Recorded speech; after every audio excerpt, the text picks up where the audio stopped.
بسم اللہ الرحمن الرحیم۔ لاکھوں کروڑوں درود حضور پاک صلی اللہ تعالیٰ علیہ وآلہ وسلم اور ان کی آل پر۔ خواتین و حضرات، سلسلہ پھلوں اور سبزیوں کے فوائد میں آج ہم آپ کو بتائیں گے انار کے فائدے۔ انار ایک قدیم ترین پھل ہے۔ یہ 3 طرح کا ہوتا ہے: میٹھا، کھٹا اور کھٹا میٹھا۔ تینوں کی تاثیر مختلف ہے۔ شیریں انار گرم، ترش انار ٹھنڈا اور کھٹا میٹھا انار تاثیر کے اعتبار سے متوسط ہوتا ہے۔ انار کا ذکر قرآن مجید میں بھی آیا ہے۔ چنانچہ اللہ تعالیٰ سورہ رحمان پارہ نمبر 27 کی آیت نمبر 68 میں فرماتا ہے کہ اس میں میوے اور کھجوریں اور انار ہیں۔ انار کے متعلق نبی کریم صلی اللہ تعالیٰ علیہ وآلہ وسلم نے ارشاد فرمایا، ایسا کوئی انار نہیں جس میں جنتی اناروں کا دانہ شامل نہ ہو۔ کنز الاعمال کی حدیث نمبر 35319۔ انار کے بے شمار فوائد ہیں، چند ملاحظہ کیجیے۔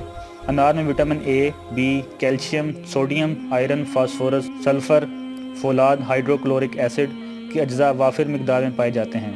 معدہ، جگر، سینہ کو تقویت دیتا اور خون کی کمی کو دور کر کے صاف خون پیدا کرتا ہے۔ انار بلڈ پریشر، ٹائیفائیڈ، یرقان، تلی کے امراض، بھوک میں کمی، بواسیر اور ہڈیوں کے درد کے لیے مفید ادویاتی اور قدرتی غذا ہے۔ انار کا استعمال ذیابیطیز کے مریضوں کے لیے فائدہ مند ہے۔ دل و دماغ کو فرحت و تازگی فراہم کرتا ہے، چہرے کی رنگت میں نکھار پیدا کرتا ہے، قوت بصارت کو تیز کرتا ہے، نزلہ، کھانسی، دمہ میں بھی فائدہ مند ہے، نیز پھیپھڑوں سے بلغم نکال کر انہیں طاقت دیتا ہے۔